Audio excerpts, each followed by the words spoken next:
This is the rule for finding the position and nature of double points of the curve. तो ये position and nature ये question आपको पूछ लिया जाता है कई बार। तो इसमें हम ना पार्शियल डेरिवेटिव्स फाइंड करते हैं। ये डी नहीं लिखा, डी डी एक्स नहीं लिखा, ना डी डी वाई लिखा, डी नहीं लिखा। इसको बोलते हैं आप करली एफ ओवर करली एक्स भी बोलते हैं, या del F over del x. ठीक है ना, ये फिजिक्स में आपने पार्शियल डेरिवेटिव्स पढ़े होंगे ज़रूर। तो हम पार्शियल डेरिवेटिव्स निकालते हैं of the function f with respect to x y. ये फर्स्ट ऑर्डर पार्शियल डेरिवेटिव्स, फिर सेकंड ऑर्डर पार्शियल डेरिवेटिव्स। ये सिंपल डेरिवेटिव नहीं है, दीज आर पार्शियल डेरिवेटिव्स। तो इसको del F over del x या आप करली एफ ओवर करली एक्स भी बोलते हैं। तो we find del F over del X, del F over del Y, del two F over del x square, del two F over del X del Y, del two F over del x square. मतलब first order partial derivatives with respect to X and Y, क्योंकि equation होगी in terms of X and Y, and second order partial derivatives with respect to X and Y. ठीक है, तो अब मैंने थोड़ा आपको बता भी दिया, वैसे आपने किया होगा। Del F over del x, जब आपने फंक्शन को एफ को partial derivative of function f of x Y with respect to x, तो इसमें क्या करते हैं, जो अदर वेरिएबल्स होते हैं we take that as constant, keeping other variables, that is keeping Y as constant. मतलब वाई एक वेरिएबल नहीं होगा, वाई को क्या रखेंगे, कांस्टेंट। तो del F over del X क्या है ये, this is partial derivative of the function with respect to X keeping Y as constant.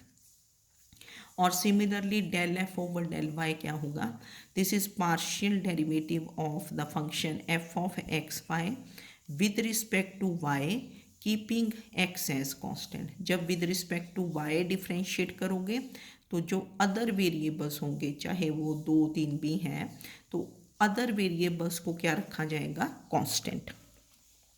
तो जब आप क्वेश्चन में करोगे तो आपको पता चल जाएगा।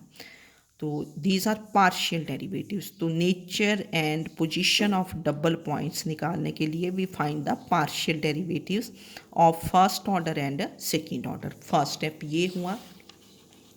देन सेकेंड स्टेप इज क्या करेंगे, del F over del x को 0, put del F over del x equal to 0 and del F over del y equal to 0 to get possible double points. मतलब जब पॉइंट्स आएंगे आपके पास, क्योंकि point आता है एक्स कॉमा वाई, पॉइंट कभी x नहीं होगा, पॉइंट क्योंकि 2 डायमेंशनल कर्व होगा एक्स एंड वाई में, तो point will be x comma y. तो पॉइंट्स, डबल पॉइंट्स कैसे निकालोगे, possible double points, del F over del x को 0, del F over del y को 0, तो वहाँ एक्स और वाई की वैल्यूज़ आ जाएंगी। फिर आपने reject those points which do not satisfy the equation of curve, which do not satisfy f of x y equal to 0। एक एक डबल पॉइंट आप कर्व में पुट करके देखोगे, इक्वेशन ऑफ कर्व में जो पॉइंट्स सेटिस्फाई करेंगे they will be the double points, और पॉइंट्स जो सेटिस्फाई नहीं करेंगे उनको क्या कर दोगे आप, रिजेक्ट। ठीक है, तो सेकेंड पॉइंट इज कि first find the double points to by putting partial derivatives equal to 0, then reject those points which do not satisfy f of x y equal to 0। फिर थर्ड पॉइंट क्या है, एक quantity find की जाती है d, ये discriminant type ही है पर डिस्क्रिमिनेंट नहीं बोलते, वी फाइंड डी। तो डी क्या होगा, del two F over del X del Y whole square minus del two F over del x square into del two F over del Y square. ये del two F over del X del Y second derivative, मतलब mix derivative X and Y, del two F over, जैसे आप लिखते थे ना D two F over D X D Y, and del two F over del x square into del two F over del Y square. We find this quantity D.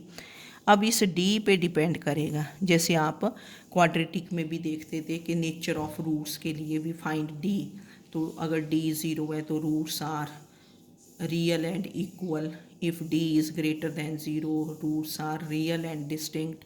If d is less than 0, roots are imaginary. Quadratic में किया है, तो यहाँ भी क्या होगा कि if d is greater than 0, this quantity is greater than 0, then double point is a node. Double point क्या बन जाएगा? नोड. याद रखना है. If d is less than 0, then double point is a conjugate point. Conjugate मतलब जिस पे tangents imaginary होते हैं. तो d लेस देन 0 है तो double point is a conjugate point. मतलब जैसे आपके पास मतलब क्वाड्रेटिक इक्वेशंस में भी यही था कि if d is less than 0 then the roots are imaginary. तो यहाँ भी वैसे ही हुआ. And if d is equal to 0 then double point is a cusp. Double point is a cusp जिस पे tangents are real and coincident. Coincident means same, मतलब वैसी कंडीशंस बनी जैसी आपके पास क्वाड्रेटिक में थी. वहाँ भी अगर d इक्वल टू 0 हो तो roots are real and equal होते थे. ठीक है. तो नेचर ऑफ डबल पॉइंट के लिए इसको याद रखना क्योंकि क्वेश्चन पूछ लिया जाता है. तो partial derivatives we find d. अगर d ग्रेटर देन 0 है double point is a node. If d is less than 0 double point is a conjugate point. If d is equal to 0 double point is a cusp. ठीक है. तो ये हुआ हमने definitions की, multiple point की, double point की, फिर क्लासिफिकेशन. मतलब ये 3 टाइप के होते हैं, node, cusp and conjugate point. फिर आपको इक्वेशन ऑफ टेंजेंट निकालनी बताई कि we equate to 0 the lowest degree terms. ठीक है. तो आप क्वेश्चन करेंगे, हमने ज़्यादा क्वेश्चंस पे स्ट्रेस देना है. ठीक है ना. यहाँ पर अगर थोड़ी थ्योरी पता होगी कि कैसे निकालते हैं तभी आप क्वेश्चंस कर पाते हो. थोड़ा डेफिनेशन पता है, थोड़ी थ्योरी पता है कि क्या निकाला गया, फिर क्वेश्चन इजी हो जाता है. तो नेक्स्ट वीडियो में आपको एक क्वेश्चन देते हैं.